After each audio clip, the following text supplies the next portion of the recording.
எல்லாருக்கும் வணக்கம். இந்த பதிவில் எதை பற்றி பார்க்க போகிறோம் அப்படின்னு கேட்டிங்கன்னா, அதாவது மக்களே, தமிழக வெற்றி கழகத்துடைய தலைவர், தமிழ்நாட்டுடைய புதிய முதலமைச்சர் மாண்புமிகு திரு விஜய் அவர்கள் நல்ல நல்ல திட்டங்களை அறிவித்து அந்த திட்டத்துக்கு உண்டான கையெழுத்து போட்டு அந்த திட்டத்துக்கு உண்டான எல்லா வேலைகளையும் ஃபாஸ்ட்டாக பண்ணிகிட்டு இருக்கிறாங்க. மின்சார கட்டணமாக இருக்கட்டும், பெண்கள் சிறப்பு பாதுகாப்பு படையாக இருக்கட்டும், அதுக்கப்புறமா போதை கலாச்சாரம். இப்போ போதை கலாச்சாரங்கிறது தமிழ்நாட்டில் யாரால் வந்துச்சு, யார் இதுக்கு காரணம்? அரசு நாங்கள் ஏற்கனவே ஆண்ட திமுகவாக இருக்கட்டும், அதிமுகவாக இருக்கட்டும், ஐயோ நாங்களாம் எந்த காரணம் கிடையாது, எங்களுடைய அரசுக்கும் போதைப் பொருள் உள்ளே வர்றதுக்கும் சம்மந்தமே இல்லை அப்படின்னு அவங்களால பேச முடியாது. அப்படி பேசுகிறாங்க அப்படின்னா அது உண்மையிலே சொல்கிறேன், அதை மக்களை ஏமாத்துறதுக்கும், அவங்க ஒரு விஷயம் நடந்ததுக்கப்புறமா இந்த விஷயத்தில் எங்களுக்கு சம்மந்தம் இல்லைன்னு சொல்லிட்டு தப்பிக்கிறதுக்கு உண்டான வேலையை மட்டும்தான் அதை பண்ணுறாங்கன்னு அர்த்தம். தேர்தல் பிரச்சாரத்தப்போ கூட பார்த்தீங்கன்னா இந்த போதைப் பொருள் எப்படி உள்ளே வருது, யாரால் உள்ளே வருது, அதில் சம்மந்தப்பட்ட அதிகாரிகள் யார், சம்மந்தப்பட்ட அரசியல்வாதிகள் யார், இவங்களுடைய சம்மந்தப்பட்ட அதிகாரிகளோ அரசியல்வாதிகளோ இல்லாமல் ஒரு போதைப் பொருள் வேறு மாநிலத்திலிருந்து தமிழ்நாட்டுக்குள்ளே எப்படி வரும் அப்படிங்கிறத கேட்கும்போது இதுக்கெல்லாம் நாங்கள் காரணம் இல்லையே அப்படின்னு சொன்னாங்க. சேகர் பாபுவோ ஐயா யாரோ சொன்னாங்கன்னு நினைக்கிறேன். ஆனால் இதுவே பாருங்கள், மக்களை எவ்வளோ முட்டாளாக்கக்கூடிய ஒரு பதிலை சொல்லியிருக்காங்க, மக்களை ஏமாற்றக்கூடிய பதிலை சொல்லியிருக்காங்க. நீங்களே சொல்லுங்கள் மக்களே, தமிழ்நாட்டுக்குள்ளே எந்த ஒரு பொருள் வந்தாலுமே சட்டத்திட்டங்களுக்கு உட்பட்டு வருகின்ற பொருள் எல்லாமே நல்ல பொருள் தான். அப்போ சட்டத்திட்டங்களுக்கு உட்படாமலோ சம்மந்தப்பட்ட அதிகாரிகள் லஞ்சம் வாங்கிட்டு, சம்மந்தப்பட்ட அரசியல்வாதிகள் லஞ்சம் வாங்கிட்டு ஒரு பொருளை உள்ளே விட்டால் மட்டும்தான் அந்த பொருள் புழக்கத்தில் இருக்கும். அப்படி இல்லைன்னா அந்த பொருள் எப்படி வரும், தமிழ்நாட்டுக்குள்ளே எப்படி வரும், ஒரு மாநிலத்துக்குள்ளே எப்படி வர முடியும்? சொல்லுங்கள் பார்க்கலாம். எதுக்கு இதெல்லாம் சொல்கிறேன்னு கேட்டிங்கன்னா, இப்போ விஜய் அவர்கள் முதலமைச்சர் ஆன பிற்பாடு எவ்வளவு சிறப்பான விஷயத்தை பண்ணிட்டு இருக்கிறாங்க. சட்டசபையில் உதயநிதி ஸ்டாலின் அவர்கள் சொல்கிறாங்க, நாங்கள் திமுக ஆரம்பித்த திட்டங்களை, திமுக ஏற்கனவே பண்ணிட்டு இருந்த திட்டங்களை நீங்கள் அமௌண்ட்டை நீங்கள் கொடுத்துருங்க, மகளிர் உதவித்தொகையாக இருக்கட்டும், அப்புறம் இந்த பணங்களாக இருக்கட்டும் நீங்கள் கொடுத்துருங்க, மாணவிகளுக்கு கொடுத்துருங்க, கல்லூரியில் படிக்கிற மாணவிகளுக்கு கொடுத்துருங்க, வரவு வச்சிடணும் அப்படின்னு சொன்னாங்க. அவங்களுடைய பேச்சுக்காக மட்டுமல்லாமல் விஜய் அவர்கள் நினச்சிருந்தா அந்த திட்டத்தை மாற்றி வேறு ஏதாவது பண்ணக்கூடிய வாய்ப்பு இருக்குது தான். யாருமே புதுசாக முதலமைச்சராக பதவியேற்ற பிற்பாடு ஏற்கனவே என்ன திட்டங்கள், அந்த திட்டங்கள் பேரில் என்ன அறிவிச்சிட்டு இருந்தாங்களோ அதை யாருமே கண்டினியூ பண்ண மாட்டாங்க. நீங்கள் சொல்லுங்கள், அம்மா உணவகம்னு ஒன்று திறந்தாங்க, ஜெயலலிதா அம்மாவோட பீரியடில் அவங்களுடைய ஆட்சி காலத்தில் ஒன்று திறந்தாங்க. ஜெயலலிதா அம்மா இறந்ததுக்கப்புறமா சசிகலா அம்மையாரோட ஆதரவோடு அவங்களுடைய காலில் விழுந்து கெஞ்சி கூத்தாடி முதலமைச்சர் பதவியில் உட்காந்து தான் எடப்பாடி பழனிசாமி ஐயா அவங்க முதலமைச்சர் ஆன பிற்பாடு கூட இந்த அம்மா உணவகம் அப்படிங்கிறத மூடவே இல்லை, நீட்டாக சாப்பாடாக கொடுத்துட்டு இருந்தாங்க. இதுவே திமுக ஆட்சி காலத்தில், திமுக வந்ததுக்கப்புறமா எத்தனை அம்மா உணவகங்கள் உணவு நிலையங்கள் மூடப்பட்டுச்சுன்னு நீங்களே சொல்லுங்கள், எவ்வளோ மூடப்பட்டாங்க? அப்போ அவங்களுடைய ஆட்சி காலத்தில் ஏற்கனவே ஆண்ட முதலமைச்சரோட பேர் வந்துடக்கூடாது அப்படிங்கிறதுல அவங்க தெளிவாக இருந்தாங்க. ஆனால் அந்த மாதிரியான விஷயங்களை பண்ணாமல் திரு விஜய் அவர்கள் பரவாயில்ல, மகளிர் உதவித்தொகையாக கொடுக்கலாம், கலைஞர் திட்டமாக கொடுக்கலாம் அப்படிங்கிற மாதிரி அவர் மனசில் வச்சுக்கிட்டு தான் எல்லாமே வேலை செஞ்சுட்டு இருக்கிறாங்க. இன்றைக்கி கூட கல்லூரியில் படிக்கிற மாணவிகளுக்கும் 1000 ரூபா அனுப்பிச்சிருக்கிறாங்க. அதுவும் இல்லாமல் நாளைக்கு மே மாதம் 15ஆம் தேதி திமுக மகளிர் உதவித்தொகையாக கொடுத்தாங்க. இன்னமும் நான் சொல்கிறேன், இன்னமும் அதாவது அவர் எப்படி குத்தி காட்டுறாங்க அப்படின்னா, ஸ்டாலின் அவர்கள் இன்றைக்கி அவங்களுடைய மாநில செயலாளர் கூட்டத்தில் தோல்விக்கு பொறுப்பு நாங்களே தான், நானே பொறுப்பேற்றுக்கிறேன், அவர் ஏதோ பேசியிருக்க, அவங்க கட்சியின் உள் விவகாரங்கள் எல்லாமே உள்ளே பேசியிருக்கிறாங்கன்னு வச்சுங்களேன். பேசுனதுக்கப்புறமா யார் என்னென்ன பேசுனாங்க அப்படிங்கிறத சில பேர் பேட்டியில் கொடுத்தாங்க. சில பேர் என்ன சொன்னாங்கன்னா, இவர் ஆர்எஸ் பாரதி என்ன பேசினார்னா, இவங்களாம் நீங்கள் நல்லா யோசிச்சு பாருங்கள், ஆர்எஸ் பாரதி அவர்களாம் எவ்வளோ பெரிய மூத்த அமைச்சராக இருந்திருக்காங்க, அமைச்சரவையில் திமுகவில் இருந்திருக்காங்க. என்னென்ன பதில் கொடுக்குறாருன்னா, விஜய் அவர்களுடைய இந்த திட்டங்கள்லாம் இருக்கட்டும், அவருடைய நடவடிக்கைகளாக இருக்கட்டும், அவருடைய செயல்பாடுகள் எப்படி இருக்குது அப்படின்னு பத்திரிகையாளர் கேட்குறாங்க. அவருக்கு என்ன சொல்லணும், எனக்கு கமெண்ட், அதாவது ரஜினி சார் மாதிரி சொல்லிட்டு போயிடணும், நோ கமெண்ட்ஸ்னு சொல்லிடணும். அப்படி இல்லைன்னா கமெண்ட்ஸ் சொல்கிறீங்களா, நல்லபடியாக நாகரீகத்தோடு வந்து ஒரு கமெண்ட் பண்ணணும். நாகரீகம் மட்டும் அரசியல் பேசுறது யாருன்னு கேட்டிங்கன்னா இப்போ திமுக தான் பேசிகிட்டு இருக்கிறாங்க. ஆர்எஸ் பாரதி ஐயா என்ன சொன்னாங்க தெரியுங்களா, நீங்கள் பார்த்துருப்பீங்கன்னு நினைக்கிற மக்களே, புது தொடப்பம் வந்து வேகமாக தான் வந்து பெருக்குமா, புது தொடப்பம் வேகமாக வந்து செயல்படும் அப்படிங்கிறாரு. அப்போ இந்த மாதிரியான ஒரு விமர்சனங்களை வைக்கிறது வந்து உண்மையிலே நியாயமான விஷயமா சொல்லுங்கள் பார்க்கலாம். அந்த புது தொடப்பம் இவங்க திமுக ஆட்சி காலத்தில் வரும்போது இதே மாதிரி தான் அவர் மு.க. ஸ்டாலின் ஐயா வந்து புது தொடப்பமாக இருந்திருப்பாங்க. ஏன் அப்போ வந்து அவங்களுக்கு நல்ல கொடுக்கல, மக்கள் வந்து தூக்கி எறிஞ்சாங்க. 234 தொகுதிகள் இருக்குது. விஜய் அவர்கள் வந்து இன்றைக்கி வந்து பேசுகிறாங்க, விஜய் அவர்கள் பேசல, ஆதவர்ஜனா வந்து ப்ரெஸ் மீட் கொடுக்குறாங்க. அவங்க என்ன சொன்னாங்க அப்படின்னு கேட்டிங்கன்னா, தமிழக வெற்றி கழகத்துக்கு ஓட்டு போட மக்கள் தொகுதிகள் அல்லாமல் 234 தொகுதியிலும் பார்த்திங்கன்னா நம்முடைய தமிழ் மக்கள் தான். 234 தொகுதியில் இருக்கக்கூடிய 8 கோடி மக்களுக்கும் வந்து முதலமைச்சர் யாருன்னு கேட்டிங்கன்னா நம்ம விஜய் அண்ணா தான், விஜய் அவர்கள் தான் முதலமைச்சராக இருக்காங்க. அதனால் எங்கள் தாவேக்காவுக்கு ஓட்டு போட்டவங்க, ஓட்டு போடாதவங்க, தாவேக்காவை வந்து ஆதரித்தவங்க, ஆதரிக்காதவங்க, தாவேக்காவை வந்து திட்டாதவங்க அப்படின்னு பாகுபாடு இல்லாமல் எல்லாத்துக்கும் அந்தந்த தொகுதியில் என்னென்ன பிரச்சனை இருக்குது, மக்களுடைய பிரச்சனைகள் என்ன, அந்த ஏரியாவில் என்னென்ன வேணும், கல்வி நிலையங்கள் எப்படி இருக்குது, மருத்துவமனைகள் எப்படி இருக்குது, குடிநீர் வந்து எப்படி வழங்குறாங்க, தண்ணீர் வந்து குடிநீர் வந்து சரியாக வருதா, கழிவுநீர் பிரச்சனை அங்கே இருக்குதா, எல்லாத்தையும் வந்து நாங்கள் எந்த ஒரு பாகுபாடுமின்றி நாங்கள் வந்து எல்லா தொகுதியிலையும் வந்து நாங்கள் வந்து செயல்படுவோம், நாங்கள் வந்து கேட்டறிஞ்சு நாங்கள் செயல்படுத்துவோம், மக்களுக்கு நல்லது மட்டும்தான் பண்ணுவோங்கிற ஒரு அறிக்கையை வந்து கொடுத்தாங்க, பத்திரிகையாளர் பேட்டியில் கொடுத்தாங்க. திமுக அரசு இதே மாதிரி எத்தனை தொகுதியில் வந்து பேசியிருப்பாங்க, எத்தனை தொகுதியில் வந்து நாங்கள் நல்லது பண்ணுறோம் அப்படின்னு சொல்லி ப்ரெஸ் மீட் கொடுத்துருப்பாங்க சொல்லுங்கள். சம்மந்தப்பட்ட அதிகாரிகளாக இருக்கட்டும், அரசியல்வாதிகளாக இருக்கட்டும், யாரெல்லாம் ப்ரெஸ் மீட் கொடுத்தாங்களோ அந்தந்த தொகுதியில் இருக்கக்கூடிய திமுகவை நம்பி ஓட்டு போட்டால் அந்த மக்களுக்கே திமுக எதுவுமே பண்ணலையே. நீங்கள் பண்ணியிருந்தாங்கன்னா எப்படிங்க வந்து மக்கள் வந்து உங்களை வந்து புறக்கணிப்பாங்க. ஒரு விஜய் இல்லை 100 விஜய் வந்தால் கூட தமிழக முதலமைச்சர் வந்து திரு ஸ்டாலின் ஐயா அவங்களாக இருந்திருப்பாங்க. எப்போன்னா மக்களுக்கு வந்து நல்ல திட்டங்களை கொண்டு வந்து அந்த திட்டத்துக்கு உண்டான நிதியை ஒதுக்கி எந்த ஒரு பிரச்சனையும் இல்லாமல், யாருக்கு எந்த ஒரு பாகுபாடு இல்லாமல், இந்த மக்கள் வந்து நம்மளுடைய மக்கள், அது எந்த ஒரு கட்சி வேறுபாடின்றி நீங்கள் வந்து பார்த்துருந்தீங்கன்னா திமுகவை நம்பி மக்கள் ஓட்டு போட்டிருப்பாங்க. ஆனால் திமுகவை நம்பி ஓட்டு போடாததுக்கு என்ன காரணம்? முதலமைச்சர் ஸ்டாலின் அவர்கள் வந்து குளத்தூர் தொகுதியில் தோத்துட்டாரு. இதை விட ஒரு அசிங்க அவமான தேவையா சொல்லுங்கள் பார்க்கலாம். எங்களுடைய கூட்டணி கட்சியில் இருக்கக்கூடியவங்களோட ஆதரவோடு தான் விஜய் அவர்கள் வந்து ஆட்சி பண்ணுறாரு, ஆட்சி நீங்கள் நடத்துகிறீங்கன்னு சொல்லி கேட்குறீங்க. ஆமாம், உண்மை தான். இடதுசாரி கட்சிகளாக இருக்கட்டும், விடுதலை சிறுத்தைகள் கட்சிகளாக இருக்கட்டும், அவங்களுடைய ஆதரவோடு பண்ணுறாங்க தான். ஆனால் நீங்கள் அதை எத்தனை தடவை சொல்லி காட்டுவீங்க சொல்லுங்கள் பார்க்கலாம். சொல்லி காட்டி நீங்கள் என்ன பண்ண போகிறீங்க? மக்களுடைய மக்கள் பிரச்சனையை தீர்க்கறதுக்கு தான் சட்டமன்றம்னு ஒன்று இருக்குது, சட்டசபைன்னு கூடுது. ஆனால் அந்த இடத்துல போயிட்டு உங்களுடைய கருத்து கணிப்பாக இருக்கட்டும், உங்களுடைய இந்த சனாதனத்தை பற்றி பேசலாம். திமுகவுக்கு என்ன ஒரு அருகதை இருக்குது நீங்களே சொல்லுங்கள். மக்கள் இதை நான் கேட்கல, அருகதை இருக்குதுன்னு மக்கள் கேட்குறாங்க. சனாதனத்தை பற்றி பேசுகிறத மக்கள் வந்து வெறுப்படைகிறாங்க. திரு உதயநிதி ஸ்டாலின் அவர்கள் வந்து சனாதனத்தை பற்றி பேசலாமா? ஏன்னா உதயநிதி ஸ்டாலின் அவருங்க அந்த பூஜை பண்ணுறதுலாம் வந்து ஒரு வீடியோவில் வந்துருந்துச்சு, ஐயர் குருக்களை வச்சு பண்ணுறதுல வீடியோக்கள் வந்து வந்திருக்குது. அப்போ எப்படி வந்து அவர் சனாதனத்தை பற்றி பேசக்கூடிய அவங்களுக்கு என்ன தகுதி இருக்குதுன்னு பொதுமக்கள் கேட்குறாங்க, நிறைய அரசியல் விமர்சகர்கள் கேட்குறாங்க. அதுக்கெல்லாம் நீங்கள் என்ன பதில் வச்சுருக்கீங்க? எந்த பதில் வச்சுருக்க மாட்டாங்க. என்ன சொல்லுவாங்க தெரியுமா?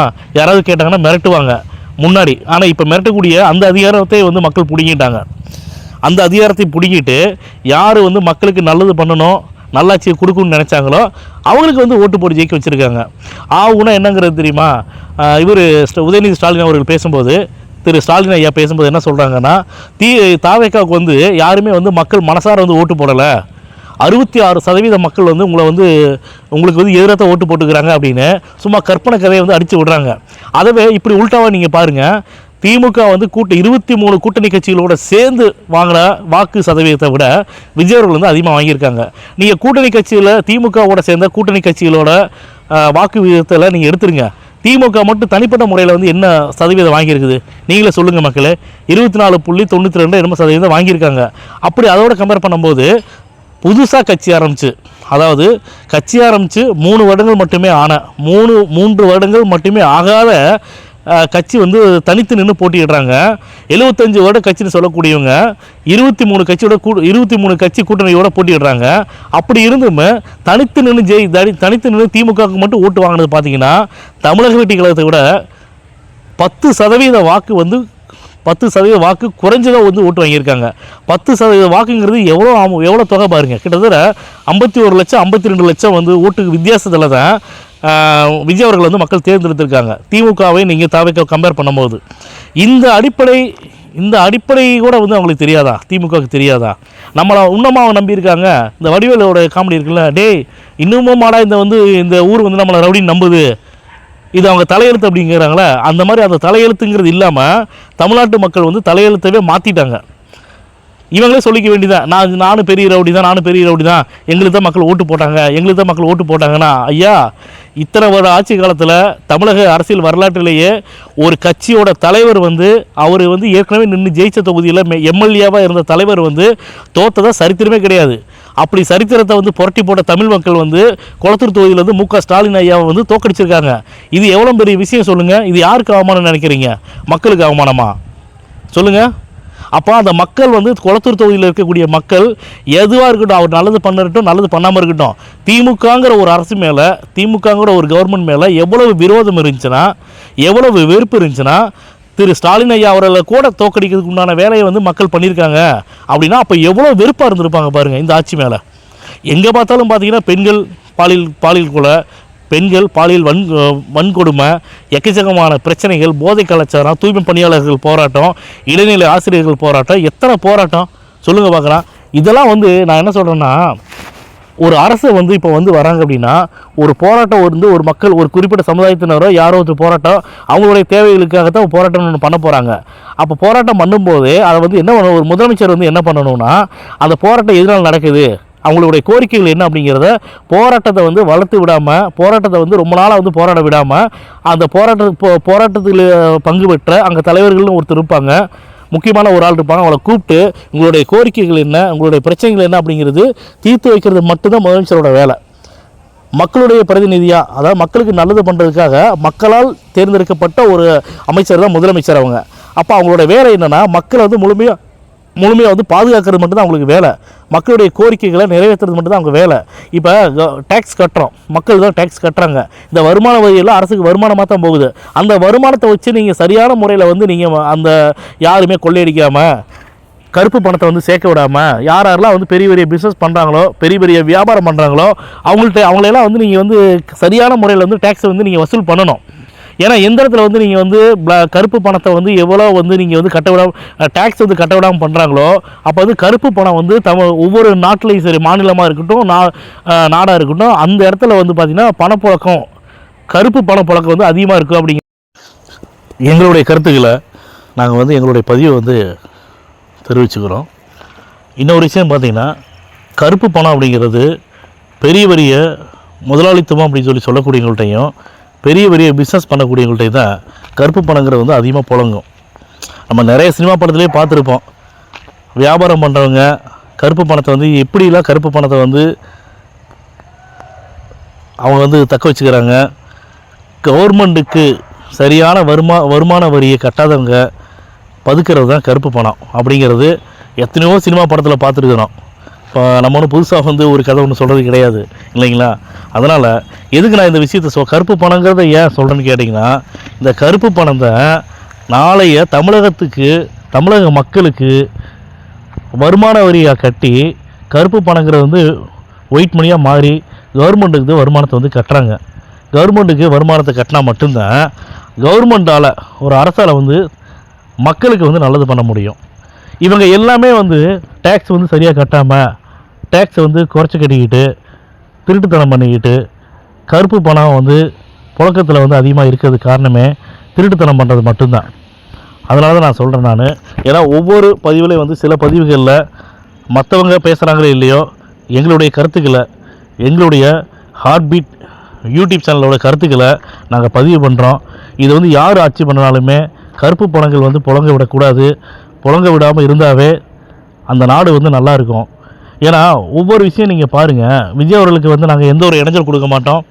விஜய் அவர்கள் வந்து அவங்களுடைய ஆட்சி செய்கிறதுல நாங்கள் எந்த ஒரு இடையூறு கொடுக்க மாட்டோம்னு சொல்லிட்டு இதே டைலாகை சொல்லிவிட்டு ஒவ்வொன்றும் வந்து குறை சொல்கிறது மட்டும்தான். ஏன்னா எதிர்கட்சிகளோட வேலை என்னென்னா, ஆளுங்கட்சி வந்து நல்லது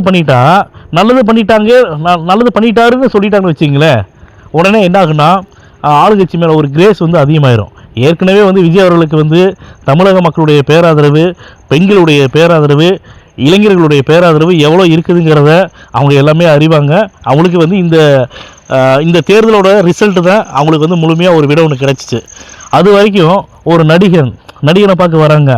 உதயநிதி அவர்கள் சொன்னாங்க, என்ன சொன்னாங்கன்னா, ஒரு தாஜ்மஹால் வந்து பேப்பரில் இருக்கான், பேப்பரில் தாஜ்மஹால் வந்து பார்க்க வராங்க, அது காத்தடிச்சா கீழே விழுந்துடும், என்னென்னமோ டைலாக் வந்து பேசுனாங்க. இப்போ தெரியுதுங்களா உதயநிதி சார் அவர்களே, இது வந்து உண்மையான வந்து விஜய் அவர்களை நேசித்த கூட்டமா, இல்லைன்னா நீங்கள் சொல்கிற மாதிரி ஒரு பேப்பர் ஒரு காத்தடிச்சா கீழே விழக்கூடிய பேப்பர் மாதிரியா சொல்லுங்கள் பார்க்கலாம். அப்போ எந்த ஒரு இடத்துலையும் பார்த்தீங்கன்னா ஆளுங்கட்சி நல்லது பண்ணனா இது நல்லது பண்ணியிருக்காங்கங்கிறத நாங்கள் வரவேற்கிறோன்னு சொல்லவே மாட்டாங்க. சொல்லிட்டா தான் வந்து ஆளுங்கட்சி மேலே வந்து மக்கள் வந்து இன்னும் நம்பிக்கை அதிகமாக வச்சுருவாங்களே. அதனால் அவங்க என்ன பண்ணுவாங்கன்னா, இதெல்லாம் சொல்லாமல் எது பண்ணாமல் இருக்காங்களோ, ஏன்னா இவங்க வந்து கஜானா வந்து வலிச்சு தொடச்சிட்டு போயிட்டாங்க அப்படின்னு சொல்லி அன்றைக்கி விஜய் சார் சொன்னாங்க. உடனே இம்மிடியட்டாக அறிக்கை கொடுக்குறாங்க, இல்லை அரசியல் வந்து பணம் இருக்குது அப்படின்னு. விஜய் அவர்கள் வந்து வெள்ளை அறிக்கை கொடுக்குறேன் அப்படின்னு சொல்லி போட்டு அவங்க வந்து அறிவிச்சாங்களே. ஏன் நீங்கள் வந்து ஆட்சியை வந்து இழந்து நிற்கிறீங்க, ஆட்சியை வந்து இன்னொருத்தர் வந்து ஒப்படைக்கிறீங்க. அப்போ வந்து உங்களுடைய கவர்மெண்ட்டில், அதாவது திமுக அரசு லாஸ்ட்டாக வந்து கவர்மெண்ட்டில் உங்களுடைய ஆட்சியில் வந்து இவ்வளோ வருமானம் வந்திருக்குது, இவ்வளோ வந்து பேலன்ஸ் நாங்கள் வந்து இருப்பு வச்சுருக்கிறோங்கிறத நீங்கள் ஒரு வெள்ளை அறிக்கை கொடுங்களேன், கொடுத்துருக்க வேண்டியதானே. இல்லை வெள்ளை அறிக்கை கொடுக்குறேன்னு சொல்லி திரு ஸ்டாலின் ஐயா அவர்களாக இருக்கட்டும், திரு உதயநிதி ஸ்டாலின் அவர்களாக இருக்கட்டும், யாராவது ஒருத்தர் வாயிலிருந்து வந்துச்சா? இல்லை திமுக அமைச்சர்கள் வாயிலிருந்து வந்துச்சா? திமுகவோட சட்டமன்ற உறுப்பினர்கள் வாயிலிருந்து வந்துச்சா? திமுகவோட நிர்வாகிகள் வாயிலிருந்து வந்துச்சா? இந்த மாதிரி நாங்கள் வெள்ளை அறிக்கை கொடுக்குறோம், இவ்வளோதான் இருப்பு இருக்குது தமிழ்நாட்டில், இந்த இருப்பை வச்சுட்டு தான் வந்து நாங்கள் வந்து ஆட்சியில் இறங்கியிருக்கிறோம், அதனால் வந்து திரு விஜய் அவர்கள் வந்து அரசிடம் வந்து இருப்பு இல்லை, கஜானாவை தொடச்சி எடுத்துகிட்டு போயிட்டாங்கிறது சொல்லக்கூடாது அப்படின்னு திரு ஸ்டாலின் ஐயா வந்து உடனடியாக வந்து அறிக்கை கொடுத்தாங்களே.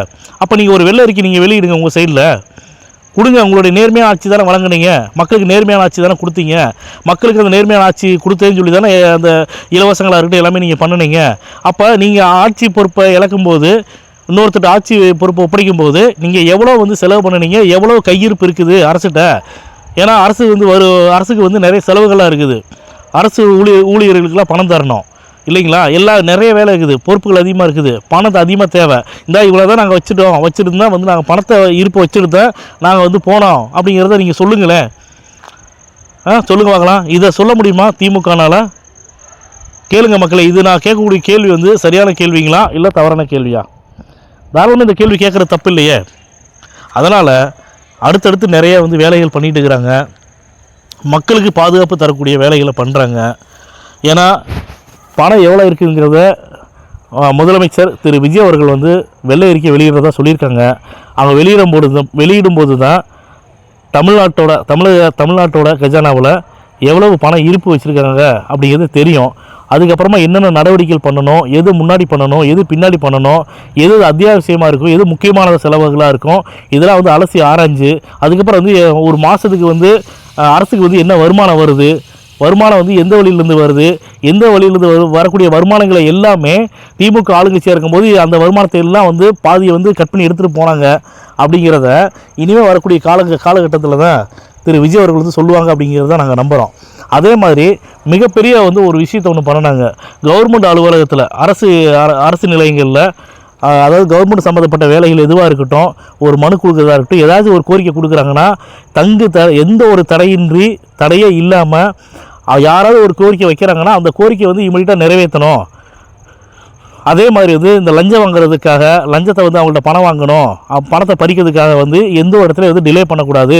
ஒருவேளை அவங்க கொடுத்த வந்து மனுவில் வந்து ஏதாவது வந்து முக்கியமாக தேவை இருந்துச்சுன்னா அவங்களால வந்து அந்த அதிகாரினால் வந்து முடியலைன்னா அவங்களுக்கு மேலே இருக்கக்கூடிய அதிகாரிகளோட துணையோட இமீடியட்டாக வந்து ஒரு மனு கொடுக்குறாங்கன்னா அதை கிளியர் பண்ணணும். எக்காரணத்தை கொண்டு டிலே பண்ணக்கூடாது, லஞ்சம் வாங்கக்கூடாது. அப்படி வாங்கினாங்கன்னா லஞ்சம் வாங்குபவர்கள் மீது கடுமையான நடவடிக்கை பாயும் அப்படின்னு பயங்கரமாக வந்து சொல்லியிருக்காங்க. இந்த மாதிரி வந்து திமுக ஆட்சியிலையோ அதிமுக ஆட்சியிலையோ வந்து யாரோ சொல்லியிருப்பாங்களா சொல்லுங்கள். அதே மாதிரி இன்னொரு விஷயத்தை வந்து நான் பதிவு பண்ண விரும்புகிறேன். ஆதவ அர்ஜுனா அவர்கள் வந்து கொஞ்சம் நேரத்துக்கு முன்னாடி வந்து ப்ரெஸ் மீட் கொடுக்குறாங்க. அதில் என்ன சொல்கிறாங்கன்னா, அதாவது காவல்துறை அதிகாரிகளுக்கு முழு பவர் வந்து நாங்கள் கொடுத்துருக்குறோம், முழு பவர், எங்களுடைய அரசோட தலையீடே கிடையாது. எப்பேற்பட்ட புகார்கள் வந்தாலுமே சம்மந்தப்பட்ட காவல்துறை அதிகாரிகள் வந்து அவங்க தான் வந்து முடிவு பண்ணணும், அவங்க தான் டிசைட் பண்ணணும். அதனால் முழு சுதந்திரமாக வந்து அவங்க வேலை செய்கிறதுக்கு பணி வந்து செய்கிறதுக்கு உண்டான அதிகாரத்தை தான் அவங்களுக்கு நாங்கள் கொடுத்துருக்குறோம். முந்தைய ஆட்சியிலையும் சரி, அதுக்கு முன்னாடி ஆட்சியிலையும் சரி, திமுகவாக இருக்கட்டும் அதிமுகவாக இருக்கட்டும், நீங்கள் சொல்லுங்கள் மக்களே, அதிமுகவை கூட வந்து காவல்துறைக்கு வந்து அவங்க ஆட்சி காலத்தில் காவல்துறை வந்து ஓரளவு வந்து பவராக இருந்தாங்க, பவர் கொடுத்து வச்சுருந்தாங்க. திமுக ஆட்சி காலத்தில் யாராவது ஒருத்தரை சொல்ல சொல்லுங்கள், காவல்துறை அதிகாரிகள் கூட யாராவது ஒருத்தரை கூட சொல்ல சொல்லுங்கள், திமுகவோட ஆட்சியில் எங்களுக்கு வந்து காவல்துறை அதிகாரிங்கிற அந்த பவர் எங்களுக்கு இருந்துச்சு, எங்களுடைய விருப்பத்துக்கு தான் வந்து நாங்கள் பணி செஞ்சோம், எங்களுடைய விருப்பத்துக்கு மட்டும்தான், விருப்பத்தின் பேரில் தான் நாங்கள் எல்லா நடவடிக்கைகளும் எடுத்தோம் அப்படிங்கிறத சொல்ல சொல்லுங்கள். திமுக ஆட்சி காலத்தில் மட்டும் நேற்று இன்றைக்கி வரலாறு கிடையாதுங்க. முன்னாடி இருந்தே முன்னர் காலத்தில் இருந்தே பார்த்தீங்கன்னா திமுகவோட ஆட்சி காலத்தில் மட்டும் காவல்துறை வந்து ரொம்ப வந்து கைகட்டி நிற்பாங்க. காவல்துறைக்கு வந்து பவரே இருக்காது. யாருக்கு பவர் இருக்குன்னா அரசியல்வாதிகளுக்கும் ரவுடிகள் இருக்காங்களோ அவங்களுக்கு தான் பவர் அதிகமாக இருக்கும். ரவுடிகள் என்ன சொல்கிறாங்களோ அதை காவல்துறை கேட்கணும், அரசியல்வாதிகள் என்ன சொல்கிறாங்களோ அதை தான் காவல்துறை கேட்கணும். ஆனால் திரு விஜய் அவர்கள் வந்து இப்போ வந்து பார்த்திங்கன்னா முழு பவரை, அதிகப்படியான பவரை வந்து காவல்துறை கொடுத்துருக்காங்க. இதில் அரசியல் ஈடுபாடு எதுவுமே இருக்காது, சுதந்திரமாக செயல்படலாம், சுதந்திரமாக பணிபுரியலாம்னு சொல்லிட்டு ஆதவர்ஜன் அவர்கள் கூட பேசினதை நீங்கள் கேட்டிருப்பீங்க. அதே மாதிரி இபி பொறுத்த வரைக்கும் வந்து ஏதாவது ஒரு ஏரியாவில் இபி வந்து கட் ஆகுது, இபி வந்து வேலை செய்கிறாங்க அப்படின்னா என்ன காரணத்துக்காக வேலை செய்கிறாங்க அப்படிங்கிறத அந்த கொஞ்ச நேரம் வந்து நீங்கள் இன்ஃபார்ம் பண்ணுங்கள், அதாவது தகவல் கொடுத்துட்டு அதுக்கப்புறம் வந்து நீங்கள் இபி கட் பண்ணுங்கள் அப்படிங்கிறாங்க. இந்த மாதிரி யார் பண்ணனா, சடவுன் ஆன நேரம் மட்டும்தான், சடவுன் இந்த டைம் ஆகுது காலையிலேருந்து ஈவினிங் 5 மணி வரைக்குங்கிறத காலையில் 9 மணிலேருந்து ஈவினிங் 5 மணி வரைக்கும் சடவுன் அப்படின்னு சொல்லி போட்டு வந்து அறிவிப்பாங்க. ஆனால் நீங்கள் இடையில சடவுன் காலகட்டம்லாம் தாண்டி இடையில வந்து ஏதாவது ஒரு வேலை நடக்குது அப்படின்னா அது அந்த வேலை கூட எதனால் நடக்குதுங்கிறத நீங்கள் தயவு செஞ்சு மக்கள்கிட்ட தெரிவிச்சுட்டு அதுக்கப்புறம் இபி கனெக்ஷன் வந்து நீங்கள் இபி வந்து நீங்கள் கனெக்ஷன் கட் பண்ணிவிட்டு வந்து நீங்கள் வேலை செய்யுங்க அப்படின்னு சொல்கிறாங்க. இந்த மாதிரி ஓப்பனாக வந்து பேசக்கூடிய அரசியல் கட்சி தலைவர் யார் இருப்பா நீங்கள் சொல்லுங்கள்? யாருமே இப்போ இருக்கக்கூடிய தாவைக்கால யாருமே இவங்க இவ்வளோ கொள்ளையடிப்பாங்க, அவங்க அவ்வளோ கொள்ளையடிப்பாங்க. திரு கருணாஸ் அவர்கள் கூட கேட்டாங்க, 200 கோடி ரூபா சம்பளத்தை விட்டுட்டு வந்து வராரு அப்படின்னா அப்போ 2000 கோடி ரூபா சம்பாதிக்க வராரா அப்படின்னு சொல்லி அவர் கேட்டார். அப்போ 2000 கோடி 5000 கோடி 10000 கோடி சம்பாதிக்கிறவங்கள்ட்ட வந்து அவர் பழகிருக்காரு அப்படின்னு தானே அர்த்தம். அது சொல்லுங்கள். கருணாஸ் பேசின பேச்சு கொஞ்சம் பேசினார், எவ்வளோ பேச்சு பேசியிருக்காரு. ஆனால் அவர் இப்போ இருக்கக்கூடிய நிலைமை, எங்களுடைய ஹார்ட்பீட் யூடியூப் சேனலை பொறுத்த வரைக்கும் ஒரு விஷயத்தை வந்து நான் பதிவு பண்ணுறேங்க, ஒரு கருத்தை பதிவு பண்ணுறேன். நமக்கு பிடிச்சவங்களாக இருக்கட்டும், பிடிக்காதவங்களாக இருக்கட்டும், நம்ம நினச்சவங்க வந்து ஆட்சியில் இருந்தாலும் சரி, நம்ம நினைக்காதவங்க ஆட்சியில் இருந்தாலும் சரி, யாருமே வந்து ஆட்சி செய்கிறாங்க அப்படின்னா அவங்க பண்ணக்கூடிய நல்ல விஷயங்களை வரவேற்கணும். நல்லது பண்ணலை, அவங்க சொல்லக்கூடிய விஷயங்கள் வந்து மக்களுக்கு கெடுதல் தர மாதிரி இருக்குது, மக்கள் ஏற்றுக்காத மாதிரி இருக்குதுன்னா அதுக்கு வந்து விமர்சனம் பண்ணணும். இது நடுநிலைமையோடு தான் பண்ணணும், இதில் எந்த ஒரு மாற்று கருத்து கிடையாதுங்க. அந்த மாதிரி எங்களுடைய யூடியூப் சேனலை பொறுத்த வரைக்கும் இந்த மாதிரியான விமர்சனங்கள், அதாவது இது சரின்னா சரி இல்லை அப்படின்னா சரி செய்யறதுக்கு உண்டான என்னவோ அதை நாங்கள் கருத்தை பதிவு பண்ணுவோம். அதே மாதிரி ஒரு நிர்வாகம் ஏற்கனவே ஆண்ட கட்சி, ஆளுங்கட்சி அந்த திமுக எல்லாத்துக்கும் வந்து தாவேக்கா வந்து குறை சொல்கிற வேலையை மட்டும்தான் அவங்க பண்ணிட்டு இருக்கிறாங்க. சூரியனை வந்து யாராலும் சூரியன் இல்லாமல் எதுவும் நடக்காது, எதுவுமே இயங்காது அப்படின்னு சொல்லி ஸ்டாலின் ஐயா வந்து சொல்கிறாங்க. இன்றைக்கி அவங்க திமுக மாவட்ட செயலாளர்கள் கூட்டத்தில் பேசியிருக்காங்க. உண்மைதான், திமுக சூரியன் இல்லாமல் எதுவும் நடக்காது தான். ஆனால் அப்பேற்பட்ட சூரியனை குளத்தூரில் வந்து உதயமாகாத அளவுக்கு பண்ணிட்டாங்கல்ல. அப்போ அந்த ஏரியா மக்களாக இருக்கட்டும், தமிழக மக்களுடைய மனசில் எப்படி இருக்கும் பாருங்கள், எவ்வளோ வந்து ஒரு தாக்கத்தை ஏற்படுத்தியிருக்கோம். விஜய் அவருடைய வருகை எவ்வளோ தாக்கமாக இருக்கும், திமுகவோட வீழ்ச்சி வந்து எவ்வளோ தூரம் கீழே போயிருக்கும் பாருங்கள். அதனால் யார் நினச்சாலும், யார் வந்து கடுமையாக விமர்சனம் பண்ணாலுமே தளபதி விஜய் அவர்கள் வந்து அவங்களுடைய வேலையை சிறப்புமாக பண்ணிகிட்டே இருப்பாங்க. மாதம் 2500 ரூபா தரேன்னு சொல்லி சொன்னாங்க மகளிர் உதவித்தொகைக்கு. அங்கே கஜானாவில் அங்கே என்ன பணம் இருக்குது, எவ்வளோ இருக்குங்கிறத அவர் வெளியிட்டால் தான் தெரியும். அதனால் நாளைக்கு வந்து 15ஆம் தேதி மே 15 மகளிர் உதவித்தொகையாக எவ்வளோ வரப்போகுதுங்கிறது தெரியல, வந்ததுக்கப்புறம் தான் தெரியும். அதுக்கப்புறம் அடுத்த நடவடிக்கை என்ன பண்ண போகிறாரு அப்படிங்கிறத உங்களோட சேர்ந்து நாங்களும் வந்து பொறுமையாக காத்துட்டுக்கிறோம். இந்த பதிவு உங்களுக்கு பிடிச்சிருக்குதுன்னா லைக் பண்ணுங்கள், ஷேர் பண்ணுங்கள், கமெண்ட் பண்ணுங்கள். மறக்காமல் கீழே இருக்கிற பெல் பட்டனை கிளிக் பண்ணி எங்கள் சேனலை சப்ஸ்கிரைப் பண்ணுங்கள். மேலும் உங்களுடைய கருத்துக்களை எங்களுடைய கமெண்ட் பாக்ஸில் கமெண்ட் பண்ணுங்கள். உங்களுடைய ஒவ்வொருத்தரோட கருத்துக்களுக்கும் நாங்கள் தலை வணங்குகிறோம், மதிப்பளிக்கிறோம்.